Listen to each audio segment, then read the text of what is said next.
So we're here today because we want to talk executive assistant and coordinator. And the reason why we decided to do this particular topic is because we wanted to provide a space where you can talk with people who are actually doing the work, as it is a great next step and feasible career path if you're looking to break into the industry, or maybe you're an aspiring producer or director or whatever.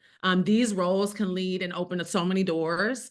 And so we wanted to talk and hear firsthand experiences about the day-to-day, about what these panelists do and how they got their start. Hopefully that you leave inspired and empowered to, I know our climate's weird right now in entertainment, but there's still hope and they're still hiring. So we hope that after this conversation, you'll feel inspired to forge your path in entertainment and continue to pursue this industry. So before we talk, I do want the panelists to introduce themselves in no particular order, just your name, your company, what your company does, because we come from different companies, and then just your title and a little bit about what you do. I'm Taylor. I am a production coordinator at Pretty Bird. Pretty Bird is a commercial and music video production company. So agencies and clients and artists will come to us to facilitate their production. And then sometimes we bring it through post-production as well. And then my day-to-day is kind of just shepherding that process along, communicating with all different departments and different clients and artists and whatnot. I'll go next. I'm Celeste. I work for Zero Gravity Management. I'm an assistant to a literary and below the line manager. And so I work in two different departments. Below the line is, that's for management. So it's costume designers, production designers, line producers. My boss represents those and we try and get them work. And then on the literary side, he represents manager. He's a manager for writers, directors, and producers. So we try to get them development. My name is Danny Rivas, and I'm an executive assistant at Hyphenate Media Group.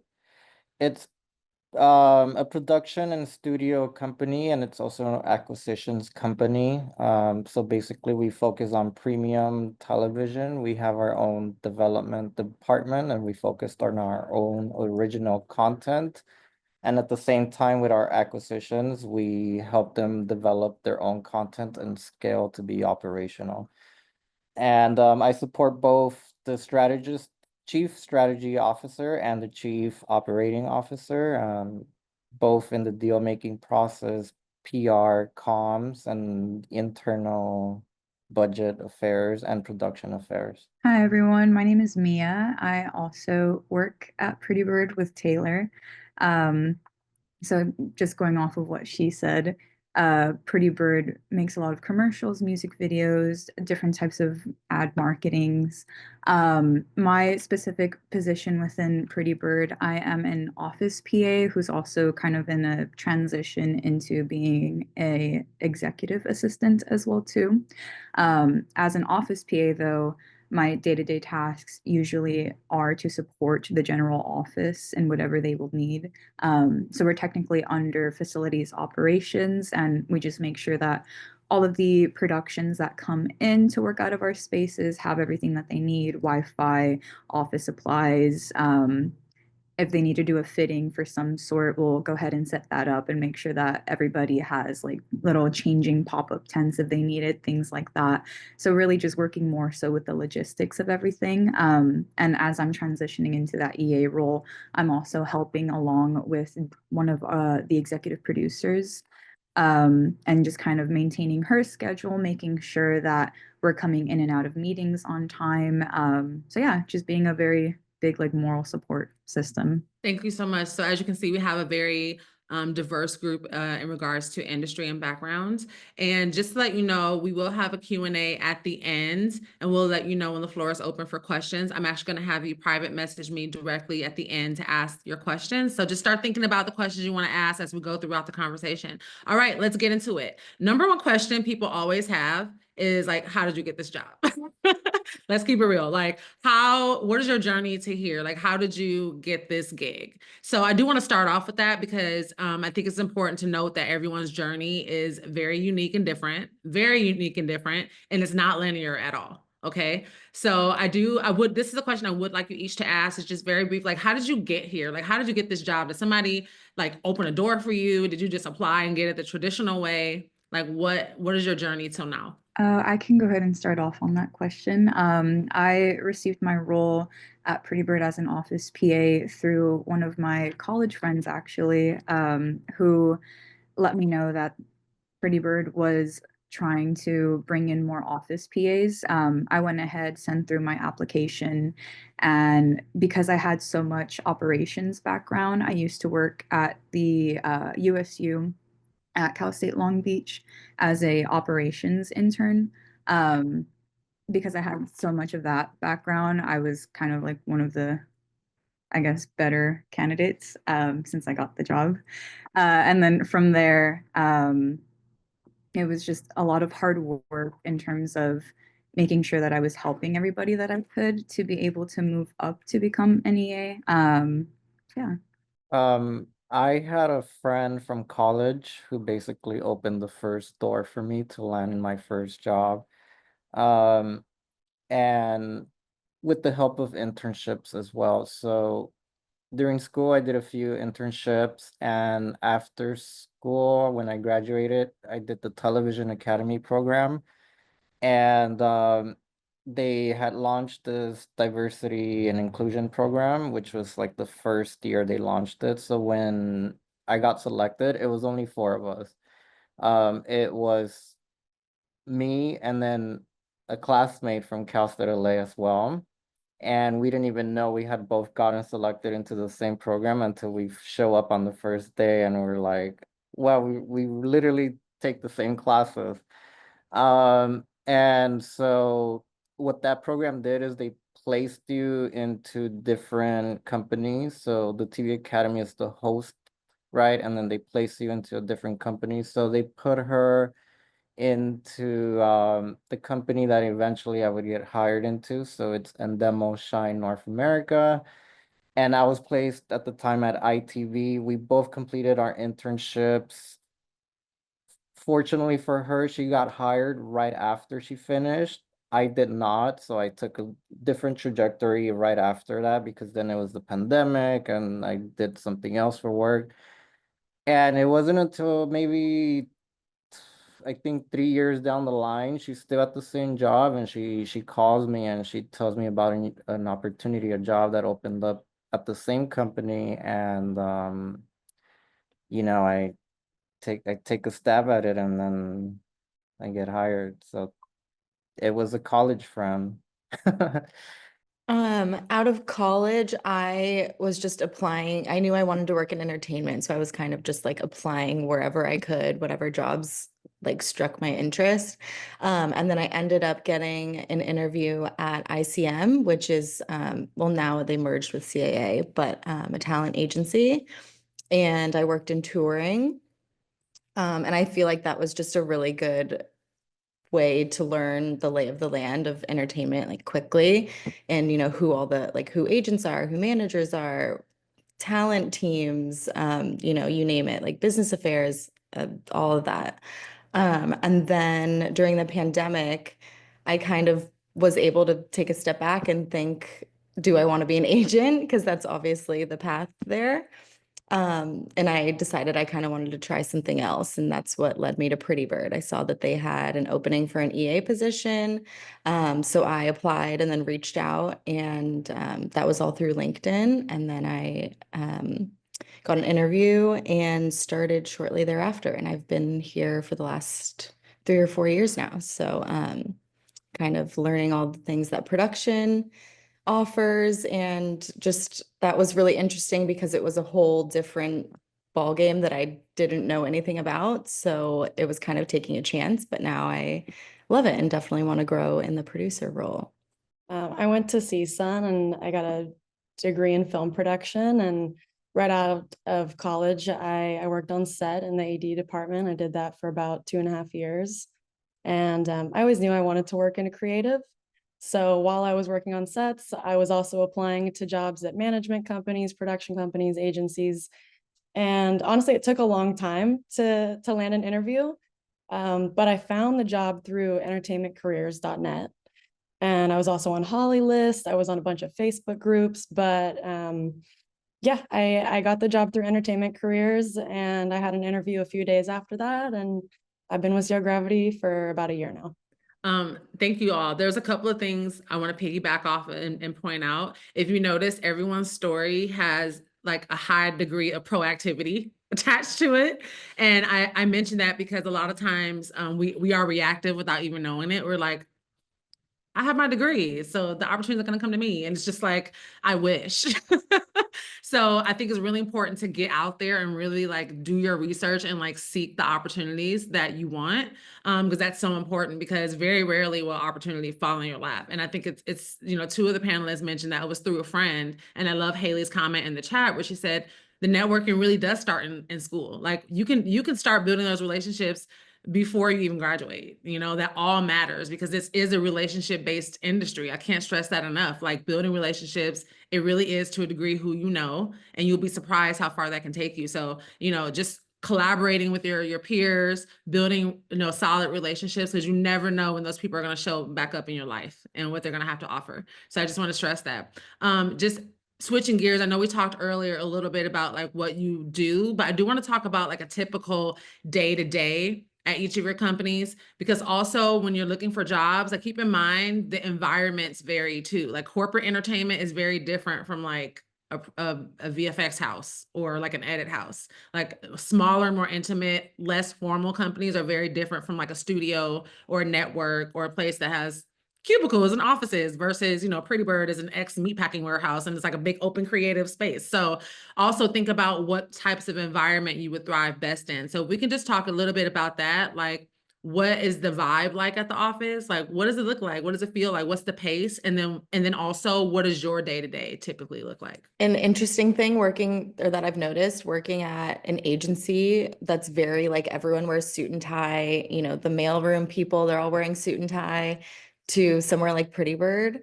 You know, thankfully I worked in concerts in the agency world, so it was a little bit more relaxed, I guess you could say. But there definitely was, it's a different vibe for sure. So I think, you know, you don't really know what you don't know. So I think you definitely need to try different things. And then that kind of like leads you closer to your goal of what you ultimately, you know, want to do.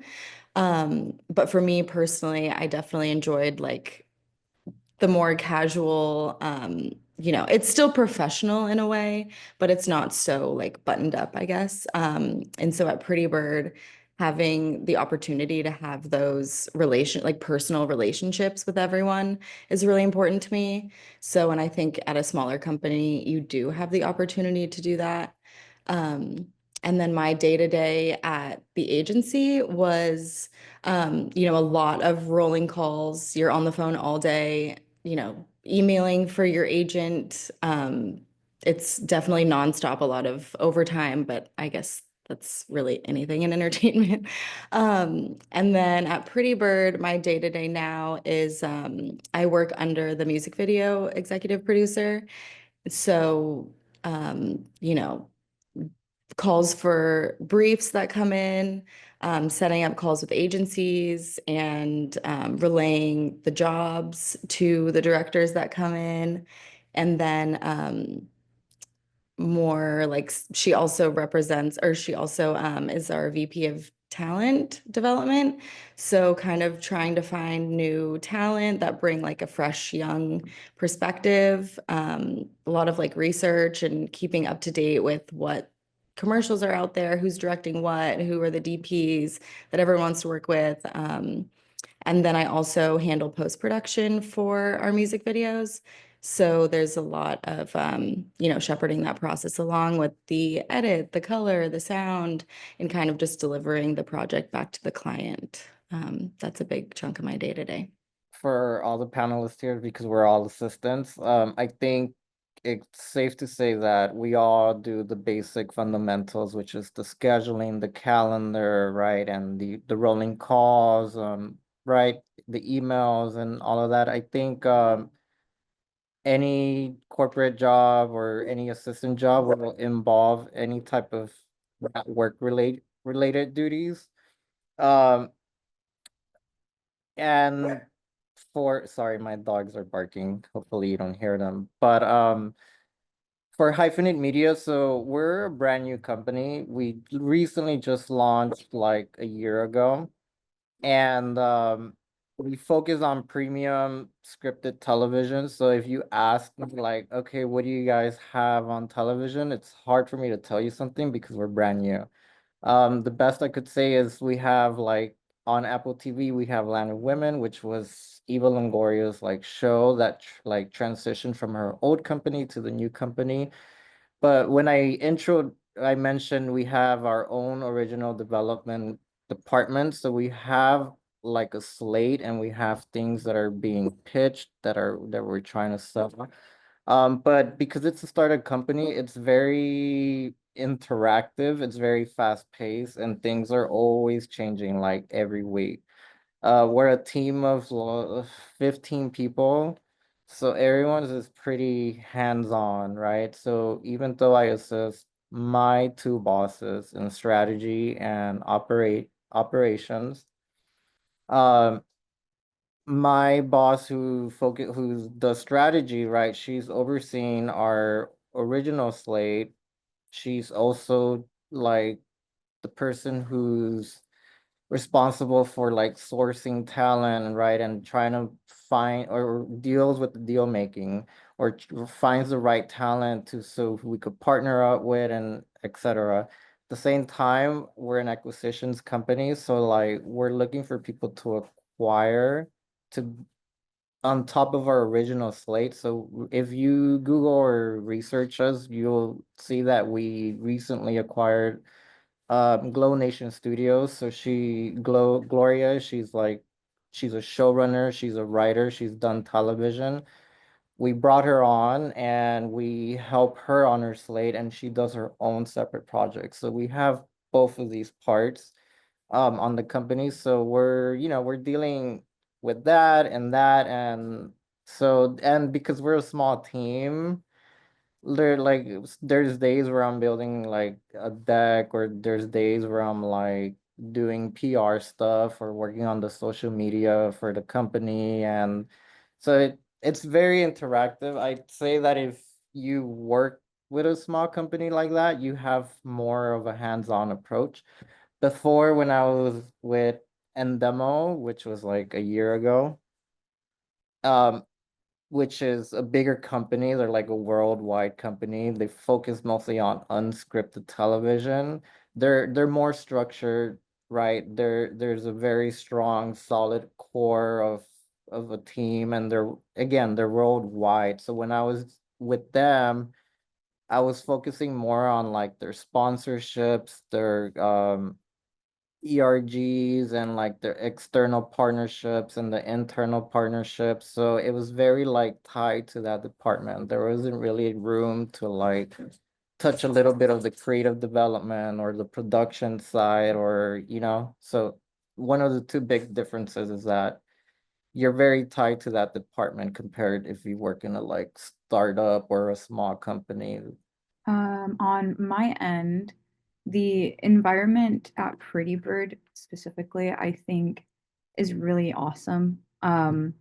Just because, as Taylor was explaining earlier, it's nice to be able to see everyone that you're emailing every single day. I feel like when it comes to like something like a Netflix or something that's just like really like international and big, you're not going to even see the faces of the people that you might be emailing back and forth daily. So the nice thing about Pretty Bird is that because it is a little bit more smaller and because there is a lot of like more communication even between like the UK um, location with Pretty Bird, a lot of them end up really connecting and really knowing each other after a long time. Um, so, I mean, I would preference that way more than never even seeing the face of somebody that I'm communicating information with back and forth all the time. And in terms of what the day-to-days are for an office PA, it can change every single day. And that's fun, in my opinion, just because I love a little bit of chaos here and there, controlled chaos, if you will. Um, and it truly does depend on what the productions are that are coming in-house to work need to do. So for instance, we had recently 2 projects in, and they both had to do fittings on the same days. That's where they have their talent come in, and they have their talent try on what's going to be worn while they're either recording the music video or the commercial, whatever it was for. Um, and the office PAs had to make sure that everything was kind of like sectioned out for them so that they know, like, hey, like this group is going to be on this side of the building, this group's going to be on this side of the building. We need to make sure that they had all of the like clothing hangers, clothing racks that they needed, basically just allowing the daily operations to operate properly. Otherwise, the office would be a mess at the end of the day. Not only that, too, we also make sure that everything is reset at the end of the day. So, for instance, if somebody were to come in and trash the place after a fitting, the office PAs would be the one to kind of make everything look picture perfect again at the end. So it's nice to know that we're kind of keeping cleanliness, keeping care of the building. And I think the employees also appreciate it too. You never want to walk into like an office setting where everything's a mess. So I think office PAs get that little like pat on the back of like, hey, thanks for making sure everything is nice, squeaky clean and neat. Not, but yeah, it changes day after day. There will be days where you're reading coverage for the dev team or something like that, where you're going on a run to take money to like transform it into foreign currency because we have to transfer it over to a director who's going to like a different country to shoot. So it's a really fun way of just learning the ins and outs of every department within the film industry. Definitely, I always say it, start as an office PA or a PA if you can, because that's where you're going to learn everything. And if you're willing to just get your hands in the mud and just get a little bit dirty with the work, people will appreciate it and they will elevate you in any way that they can. Oh, nice. So yeah, Zero Gravity is we're a film and TV production and management company, and some of the projects we've done are Ozark. We produced The Accountant. We just did Better Man. So we've done these great products, but we're kind of a smaller company. There's probably less than 100 people at the company. We're very close knit. So I get to see the people that I'm emailing. I get to see them at the office every day, and that's nice. It's a very good environment. I love Zero Gravity. So like Danny said, a lot of the things I do as an assistant are rolling calls all day, calendar management. Yeah, I'm doing a lot of meetings, scheduling. I'm reading scripts. Sometimes I'm doing coverage. And then I'm joining the department meetings, which is kind of my favorite thing because I get to hear what's up and coming, what projects are in development, what are the open writing assignments, what are the open directing assignments. And that's exciting for me because then I can think about the clients that my boss has and how they might be great for that specific project. So yeah, that's kind of my favorite part about it. Sometimes I'll send out scripts and decks to other production companies so we can try to get financing for the projects we're producing. So I do a lot of that, do a lot of pitching. My boss is kind enough to let me join some of his meetings, like his development meetings or meetings with his clients. So I've been able to learn a lot about the development side and also the below the line side, which is completely different.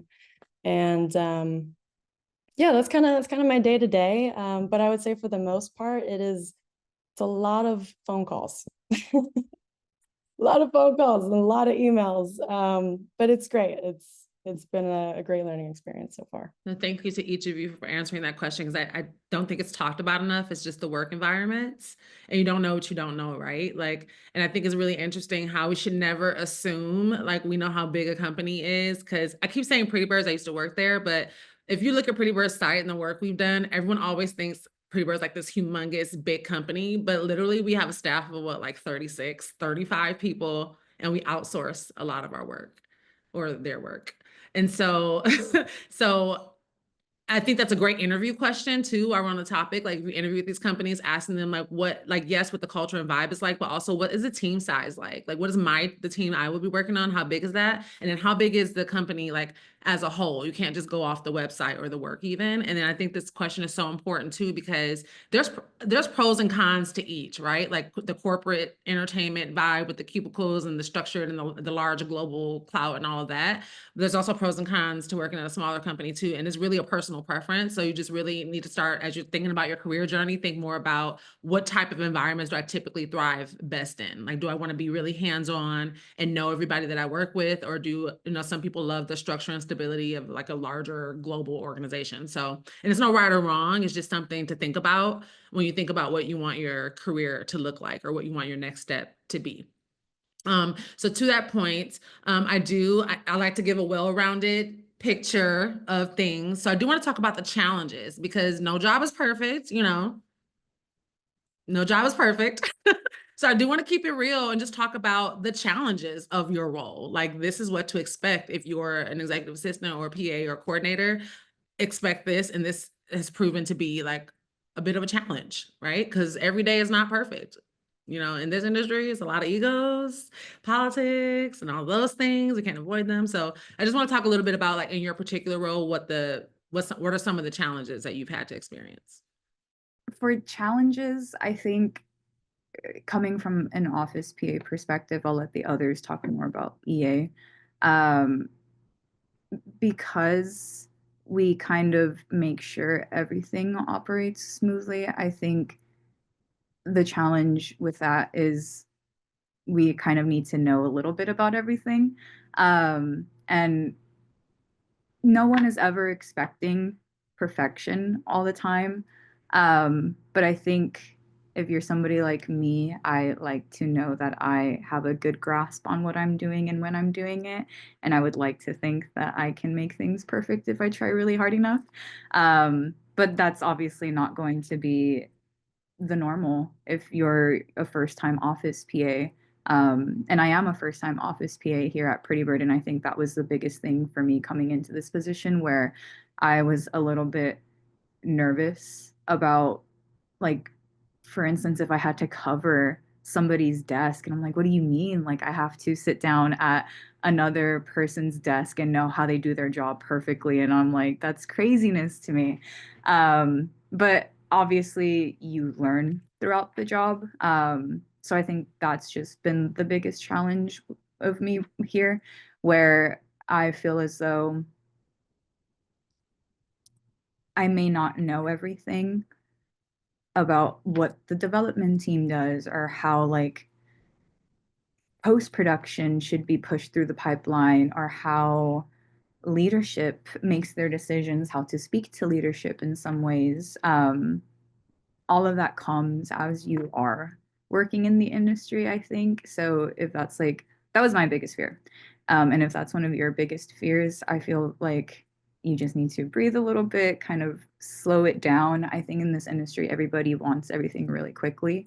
And so long as you're willing to kind of breathe, take your time in doing something, somebody out there will appreciate it and will notice that you have at least tried your best in what you're doing. So yeah, that's been kind of the biggest challenge that I've experienced, where I need to trust my process, trust myself, and know that regardless of how I got to the finish line, I got there.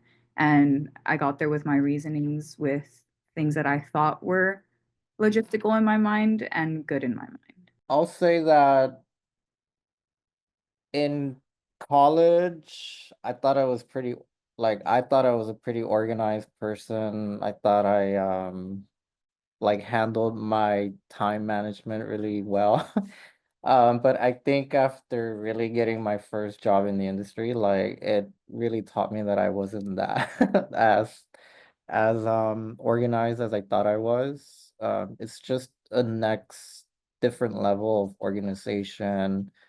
Um, really having um like that sense of time management and what to like prioritize, and right. So the So a little bit of background, when I did the job at Endemo, which later became Banijay, I transitioned with the same boss over to Hyphenate. So I'm technically still working for the same person, same office. We actually share the same offices.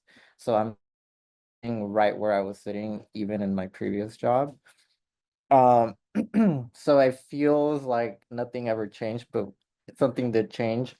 I just think that progressively as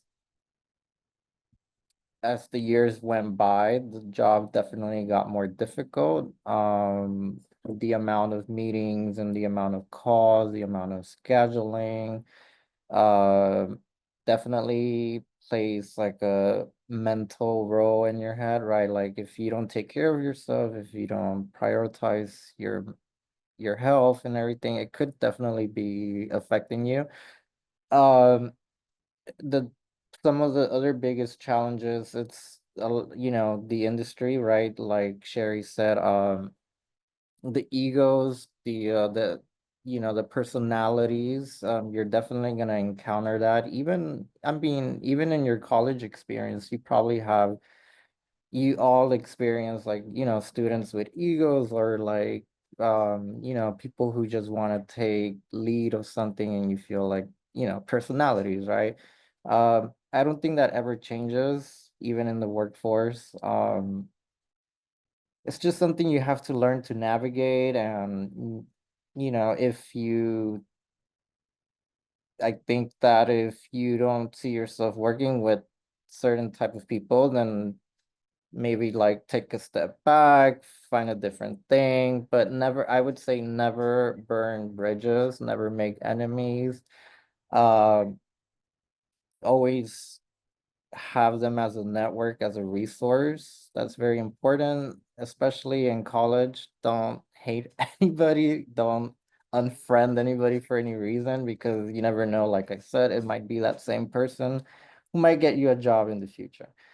Um, but yeah, there's a bunch of difficulties, and being in a startup, because like every week they're trying to prioritize what their next strategy is. So we're always shifting. So like at one week we could be really focused on one project, and maybe it's not going anywhere, and then we realize we gotta take it.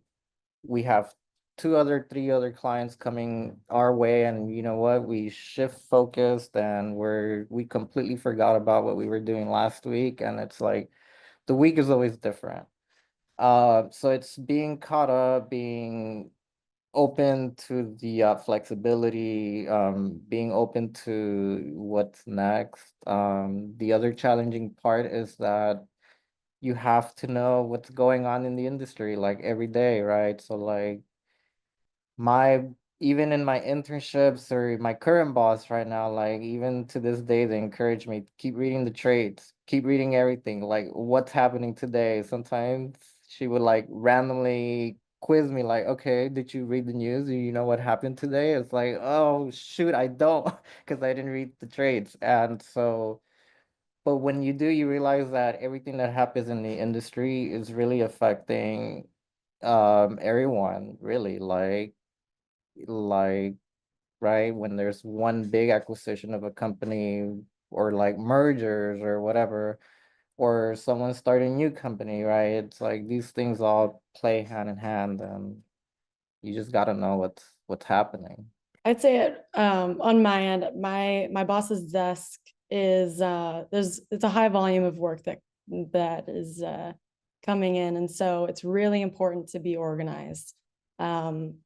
I'm in charge of making sure his day goes smooth and that he feels supported in whatever he needs help with, and yeah, just to make his life easier in general. He has so many clients, and he has his hands in so many different bowls that um I find that sometimes it's easy to get off track throughout the day when you're focused on one thing, but bringing him back and just going over our daily schedule. What do we have going on this week? What does tomorrow look like? Do you want to cancel this meeting? Do you want to keep this meeting? It changes all the time. So just anticipating what's coming next for my boss is probably one of the most important things about this job. And when I first got the job, the most difficult thing was learning about his clients and the projects that they've done. Just being familiar with that is so important in this job, because if he asks me to do something, he asks me to send materials, I need to know right away which script that client has, which which pitch decks they have in the running, and things like that. So yeah, I'd say organization and just anticipating what's going to happen next is very important. And then it's so important to, and I hate the word networking, but we do use it a lot. And so at the beginning of the week, my assistants get together, our group, and we go over who we've been talking to throughout the week, and what we have planned. And that keeps us kind of, it holds us responsible for building our network. And that's something that's really important. Like Danny said, keep those connections that you made in college. Those are the people that you're going to grow with. And I see some people from school here, and that's awesome to see. So yeah, it's a small network, actually. It seems bigger, but it is actually very small. It's all about who you know. And yeah, it's so important to grow together. So yeah, that's it for me. Cool. I know we talked about a lot about the challenges of the role, but I have another two-parter. I know I'm doing too much. But this two-parter, I really want to ask, like, how has this particular role helped you get closer to your career goals?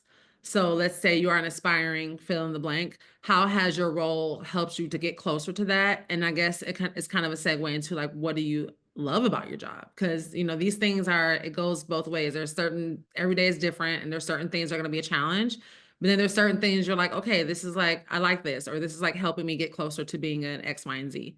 So again, what aspects do you love about your job, and or how is this job helping you get closer to your own career goals? On my end specifically, I really love interacting with the productions that come in.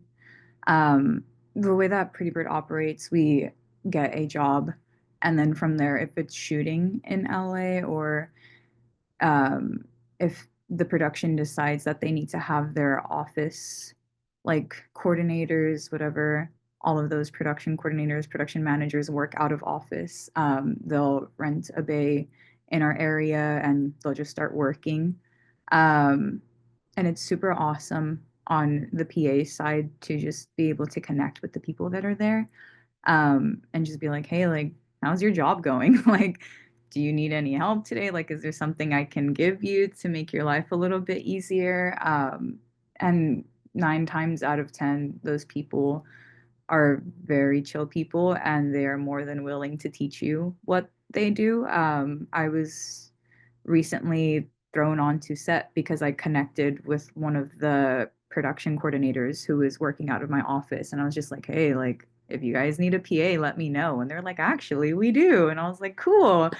So it's networking, like, as much as I hate to say it, it's such a great thing to just be able to connect with other people who are on these bigger projects and just see like how they're doing. And everyone's human, and everyone just wants like a simple human connection at the end of the day. So quite literally, a simple how are you can spark up the largest conversation you've ever had in your life. And that's the coolest thing to do as a PA, I feel. Just check in on everyone, see if, this industry is stressed out to the max. And I think BAs have a little like job to do on their end, to just be like, hey, you look like you're about to cry right now. Do you need a water? Um, so yeah, just talk to everyone that you can and be a nice person. It's truly not a hard thing to do. And I think with my role specifically, it's very much allowed me to just have a larger understanding of how commercials work. I've never really thought of myself as working within the commercial or like marketing ad realm. I've always wanted to do films, short films, indie films. Um, so this is a really like crazy jump for me, I think, to be able to be working here, and just understanding how agencies work with a production company to get a job out is so wild. Like, everything happens so much more quicker in commercials than what it would with like a short indie film. And it's nice to understand those differences as well too. Um, so yeah, definitely working as an office PA here at Pretty Bird, I think it's just been able to teach me a little bit more about the different types of doors that are open within this industry and how you don't necessarily have to have your foot in just one door or like your hand in one bowl. You can have your hands in multiple bowls and be working on many different projects. So if you want to do a documentary with your friends, and if you wanted to do a short film with like an indie production company and also be an office PA at a commercial marketing production company, you can do all of that. But just don't spread yourself so thin and take care of yourself, as Danny was saying.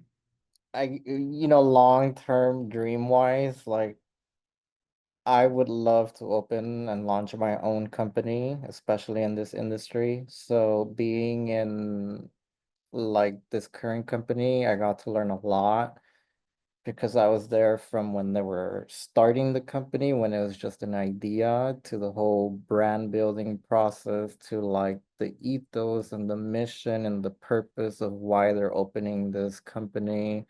And once they established all of that and they put the foundation of the company and they started like searching for the executive team and the creative team, and putting all of that together, and then them seeing how they assign the roles and how the creative team starts to develop and they start to create deals and they start to meet with creators, and then they start to pitch to the studios, right? All of that is like the most intriguing and the best learning process ever, because it's like I got an opportunity to see it from the ground up.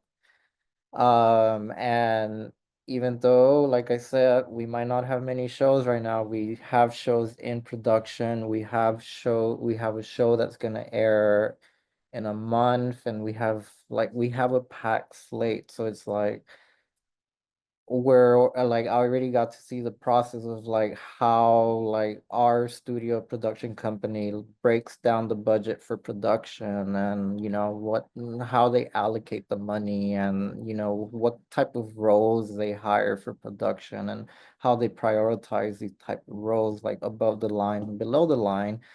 I see like how they do their overalls, and right, and with certain talent, and it's all just very unique. It's very interesting, and I'm sure every company does it different.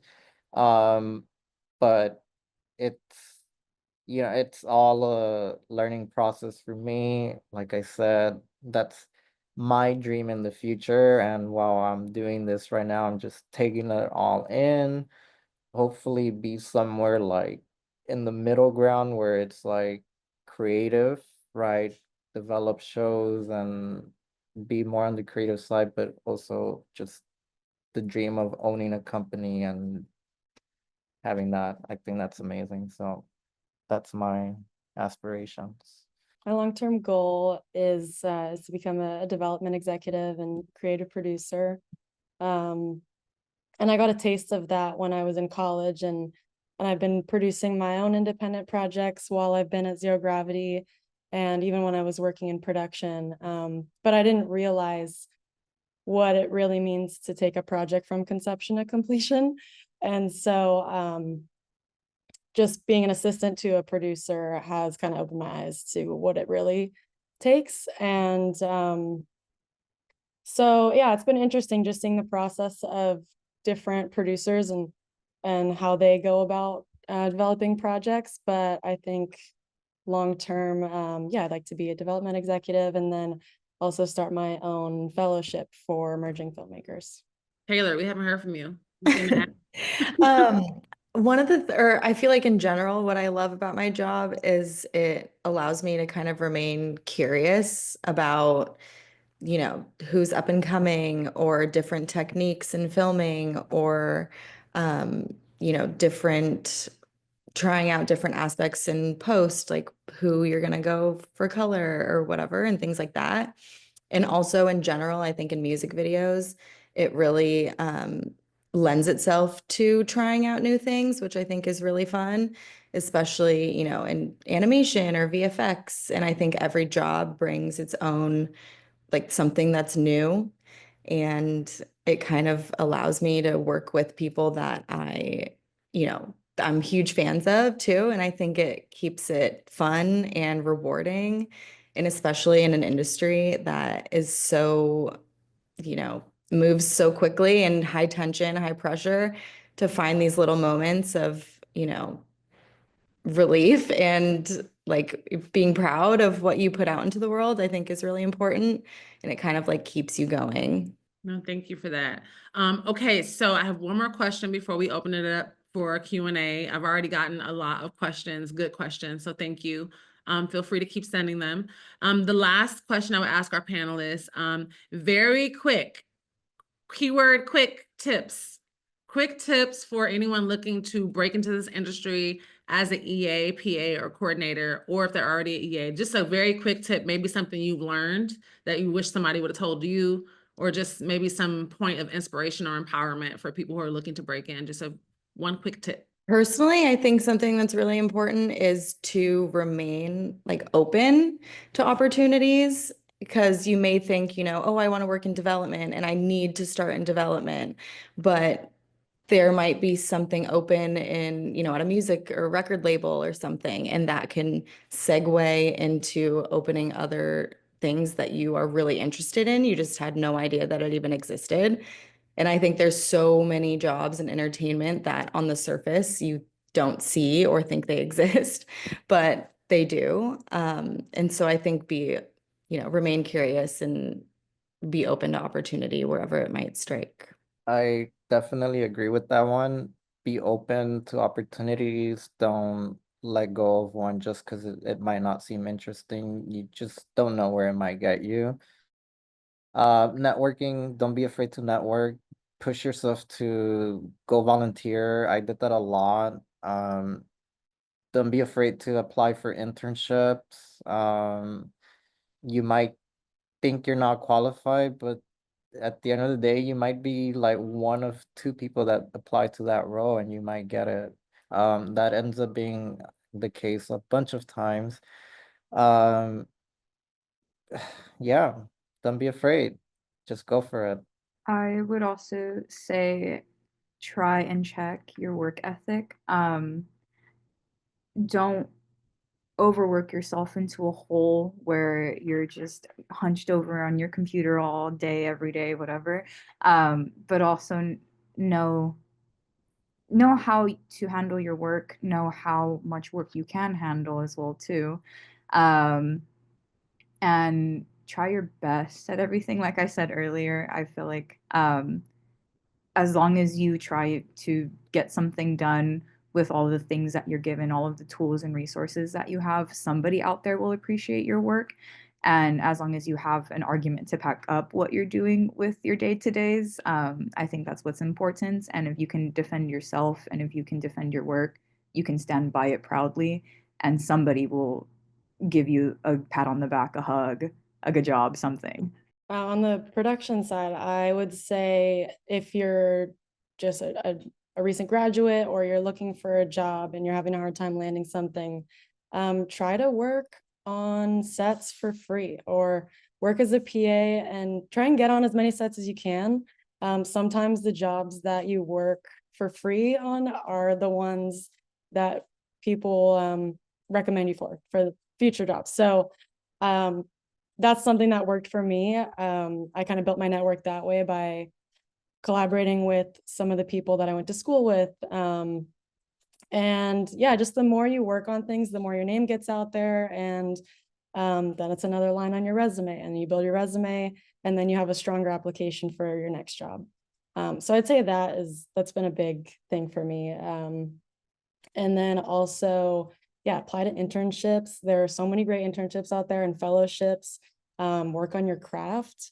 If you want to make that short film, do it. Even if you don't have that much money, just figure out a way to make it happen. And yeah, don't be afraid to ask questions. I find that a lot of people are scared to ask questions because they feel like they'll be judged or something, but there's so many people that want to help. And so if you just put your name out there and ask the questions, there are a lot of people that will help you out. Thank you all. And I also have two very quick tips because someone brought it up earlier. LinkedIn. I always say this every panel. I'm gonna keep saying it every panel.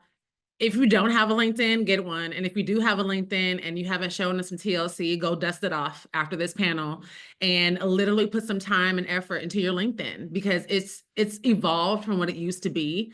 And a lot of companies are posting gigs and jobs on LinkedIn. And not even in the job, they have a jobs tab, yes, but sometimes, a lot of times companies will just make a post like, hey, I need a production coordinator for these dates. Send me who you got. And if you're not on LinkedIn, you're missing all these opportunities. So go create it. This is your sign. If you've been thinking about it, you heard it here first. Go create your LinkedIn, go dust your LinkedIn off, show us some love, okay? Even if you don't have any jobs, you can still have a LinkedIn. If you're part of clubs or you volunteer, you can get your professors to write your recommendation. Like there's so many different features. Like if you don't know, like get your peers or people who have great things to say about you to take a minute or two to write a recommendation and it'll show up on your profile so people can vouch for you. So this is your sign. Secondly, if you don't have a lot of experience, a functional resume is a great way to get your skills to the forefront. So there's no excuse if you don't have any job experience. I feel a lot of people sell themselves short if they don't have a lot of experience or they haven't had their first job yet. They're like, oh, I'm just not going to apply or, I don't have anything to offer. Yes, you do. Stop saying that. Yes, you do. So functional resume, you can Google it. I won't give you the spiel on this call, but if you Google functional resume, it literally highlights your skills and not your jobs. Okay, so they have administrative, technical, and you can really put your skills at the forefront. So it's a great way for people who are looking to make a career move or they don't have a lot of experience at all. Okay, you heard it here first. Okay, questions. For each question, I'm just going to allow 2 people to answer so I can get through as many as possible. So just a couple people to answer each question. Well, this one everyone can answer very quickly, but they just want to know, are you hybrid, remote, or on-site? Very valid question. Are these assistants, are there assistants that work remotely or are they all in person? So in this case, are you guys on site, hybrid, remote? Mia and I are in the office full time. And I would say any type of personal assistant would also be full time with that person. Yeah. I'm hybrid. I am in the office 4 times out of the week. Fridays we work from home. But it really just depends on like the scheduling. Like sometimes if my bosses are out, like I'm at home, like working from home or so it's like a both in office hybrid. I'm hybrid as well. I don't live in LA and neither does my boss. We actually live 10 minutes apart. So sometimes we'll just work from a coffee shop if he doesn't feel like going into the office. Nice. So it varies. Next question. Any advice for networking in your assistant jobs to work your way up to the position or the department that you want? I think, like I've said earlier, talk to people, be nice. As an office PA, one of the things we do is we just check in with every department and we make sure that there's nothing in that general area that they need, or if there is something that they need. That's a great way to just be like, hey, like, by the way, like I've got like 20 to 45 minutes where I'm gonna be available. Like, let me know if you need something done. I don't have a meeting at this time or anything like that. And when it comes to like networking outside of the job, things like this will help you big time. Use all the resources that you can. Um, Connect with your college classmates, connect with your professors. Your professors may even also like have certain things that they can hand you out here and there. I got a gig from one of my professors not that long ago too, where she was just like, hey, like they needed a PA, I recommended you. And I was like, thanks, queen. So quite honestly, talking to anybody you can in terms of like, this is what I want to do in the future, what do you want to do in the future, and how can we both uplift each other to be able to both do this in the future together. Real quick about networking. I used to be afraid of networking and now I feel like I love networking. Don't be afraid. Like I said, do the volunteering, go to events, go to industry related events. I remember when I was so afraid of networking, this was like back in 2019 and I was still in school, I think, and I volunteered and I went to like this like a mixer event, whatever.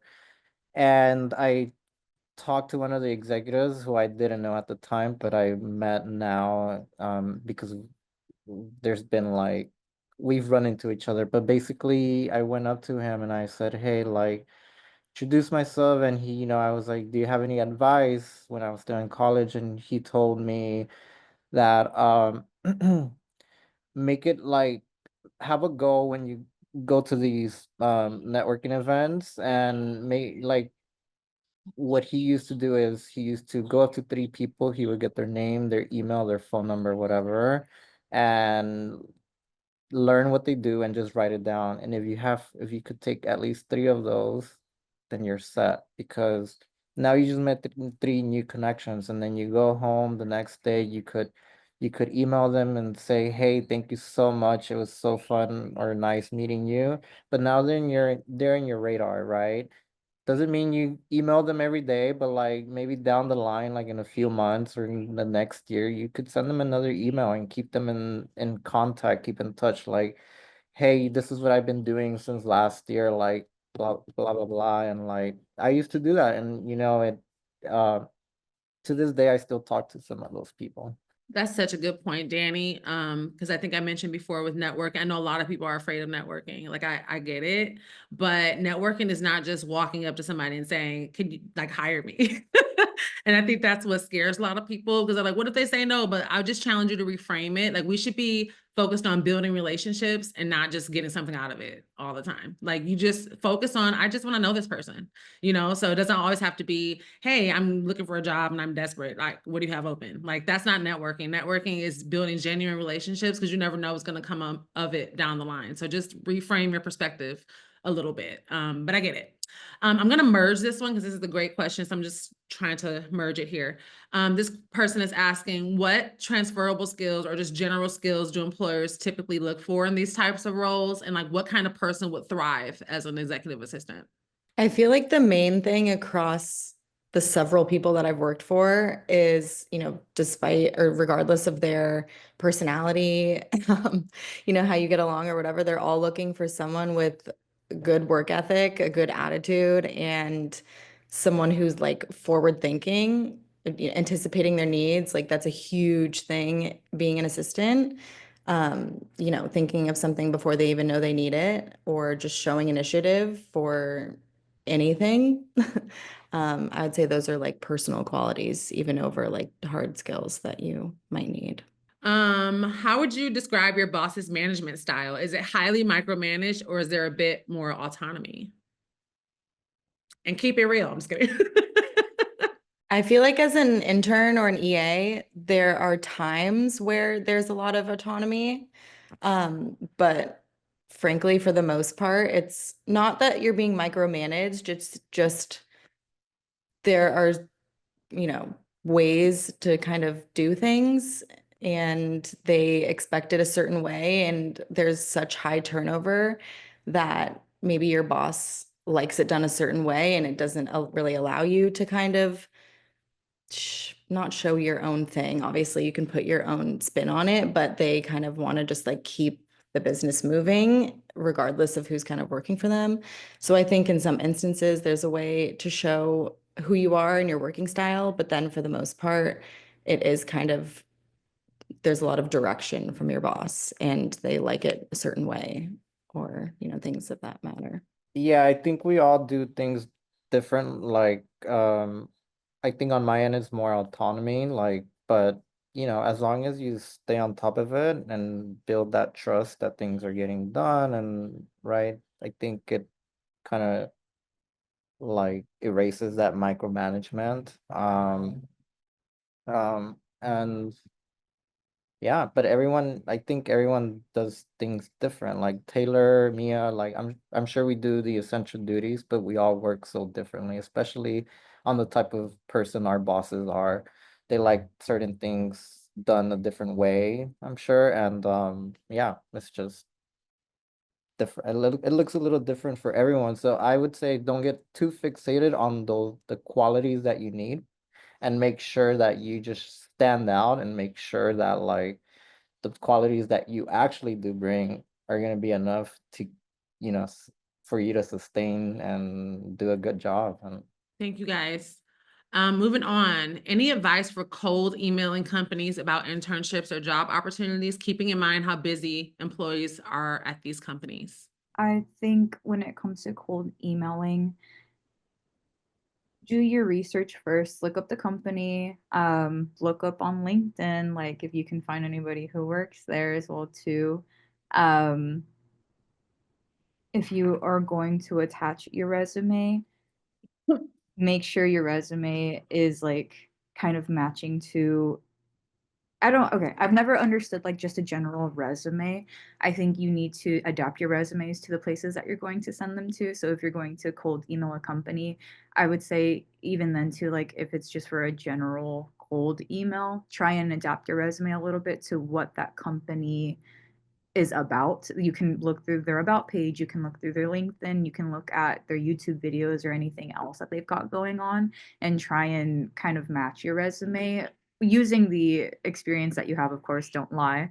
But try and match your resume up to that company to see if maybe something good could come out of it.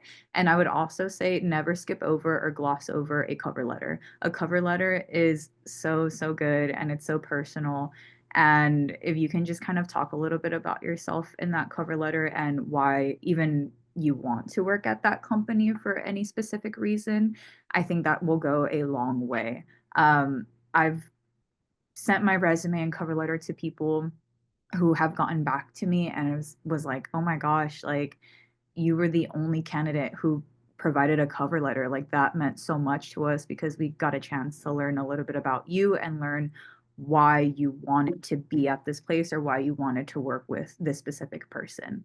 Um, and that's your opportunity to literally just like write them a long message of like, hey, this is why I like your work, this is why I think you should like me. It's your formal introduction in some way, so never skip over a cover letter. I feel like that's what's going to bring you everything. I actually have to agree with that. I know it's very controversial. You'll hear people that are like, don't do cover letters. They're so 90s.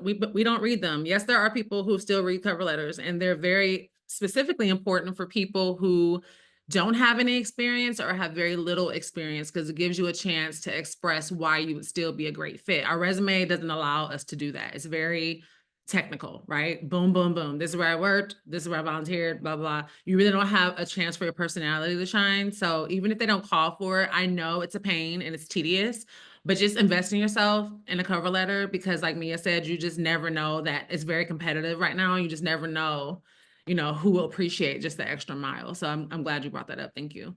A couple more questions. What roles can you transition into once you have been an executive assistant? Where can you go?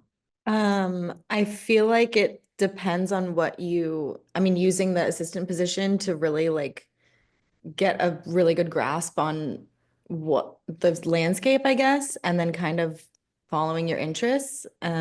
Typically the next step is a coordinator, but there's so many, like I said before, there's so many different jobs that you would learn that exist, and I think they can even get very niche. And so you might, or even going from one assistant position to another, it might offer something that you enjoy about the job, or, just working for a different executive or, a bigger company or whatever you might be looking for. yeah, it varies. Like I've known someone who went from an EA to like an associate story producer, so now they work on a show. And they're building their way up there. And then I've known people who, if you're on the corporate side, started from a coordinator and then they move up to a manager. It like if you're in the right department and you want to be in that department, that's typically what might be the next stepping stone. So like from manager and then I don't know, like I don't know, junior manager or director or whatever. Um, that's usually the stepping stone.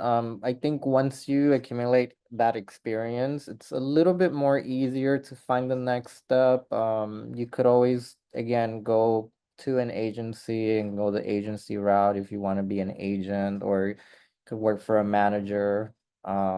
I feel like I'm always piggybacking, but just to piggyback once again, I love what Haley put in the chat.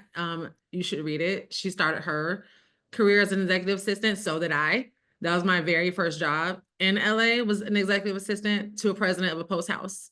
Did I enjoy it? Not all the time, but I learned a lot from that role. And that was a great stepping stone to my next career in its history. So I think I love that we're having this conversation, because if you think about executive assisting, I think someone mentioned it, like your hands are in so many different areas, and it really gives you like a dollhouse view. I just made that up. A dollhouse view of the industry, like every section, every moving piece, and you get to interact with so many different people. So don't, skip or discredit executive assisting. And it's one of those jobs that we'll always need, because, executives they always want somebody to assist them or be their right hand. So definitely a feasible career path, and I'm truly appreciative for all the nuggets that are being dropped here. Before we wrap, I know we had mentioned like entertainmentcareers.net and some other resources. If our panelists know of any like websites or like job forums that the people on this call could take advantage of to find jobs, if you could just drop them in the chat, so that way our attendees can save the chat and have the links for reference later. Like I know entertainmentcareers.net is one, obviously LinkedIn, but if there's other ones that you can think of that have internship opportunities or entry-level assistant coordinator roles or anything that you think would be very resourceful for our attendees, if you could just drop them in the chat, por favor, and so they can reference them later. So yeah, we're reached time. Yes, 1:13. So we have 2 more minutes, and I just want to take these 2 minutes to thank every one of our panelists, Danny, Celeste, Mia, Taylor. Thank you so much for carving out time on your Friday to drop all the gems. I hope this was inspiring, empowering, all the things. Like I learned a lot, like every session, and I just truly appreciate your time. And also thank you to our attendees for taking your time to invest in yourself and your future and your craft and your skill by showing up here today. So again, stay in tuned with the CSUEA, follow them on social media and on LinkedIn so you're up to date with our future events. I think our next one is sometime in May. So yeah, we look forward to seeing you, and thank you so much again to everyone for being here. Have a great weekend. Thank you.